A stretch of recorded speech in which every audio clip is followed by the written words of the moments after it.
اور یہ شہزادے ہیں، ان کو آپ آ کر ہمارے دربار میں آ کر پڑھا دیجیے سبق۔ فرمایا یہ علم اتنا سستا نہیں کہ میں درباروں میں جا کر اس علم کو بیچتا پھروں گا، بلکہ آپ کا بچہ اگر پڑھنا چاہتا ہے اسے بھی آ کر اس چٹائی پر بیٹھنا پڑے گا، یہاں آ کر ایک شاگردی کی طرح اپنی شاگردی دکھانی پڑے گی، اس کے علاوہ یہ علم ملنے والا نہیں۔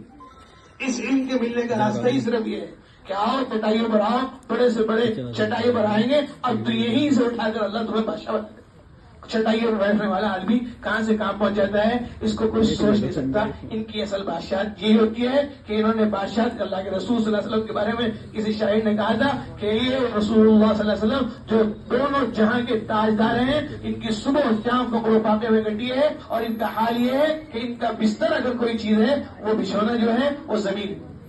لیکن دونوں جہاں کے بادشاہ ہیں حضرت محمد صلی اللہ علیہ وسلم۔ اس لیے ہم سب نیت کریں، ارادہ کریں کہ انشاءاللہ قرآن اور حدیث کے سامنے ہماری کوئی ناک نہیں، ہماری کوئی بڑائی نہیں، ہم سب اس کے محتاج ہیں، ہم سب اس کی طرف متوجہ ہوں گے، اور اپنے آپ کو سب سے زیادہ ہم محتاج بنا کر اپنی اولادوں کو، اپنے آپ کو انشاءاللہ قرآن حدیث کی طرف متوجہ کریں گے انشاءاللہ۔ سب نیت کرو کہ انشاءاللہ آنے والے عید کے بعد سے ہم اپنی اولادوں کو انشاءاللہ اپنے مدرسوں میں داخل کریں، تاکہ یہ اپنے علم کی شروعات کر سکیں، اور یہ قرآن حدیث کو شروع کر کر اپنا قرآن بھی سیکھیں، حدیث بھی سیکھیں۔ ابھی اگر وہ کالجوں میں ہیں، اسکولوں میں ہیں، وہاں بھی رہ کر ان کی فکر کرتے رہیں۔ کم از کم آخری درجہ یہ ہے مغرب کے بعد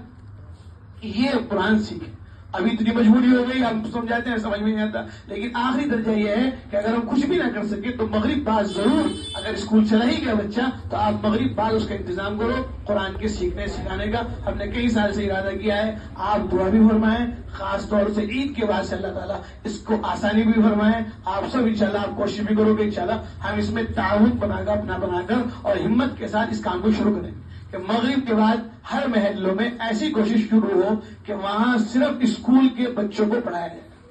کریں گے انشاءاللہ؟ کون کون اس میں آگے بڑھ کر حصہ لے گا ہوتا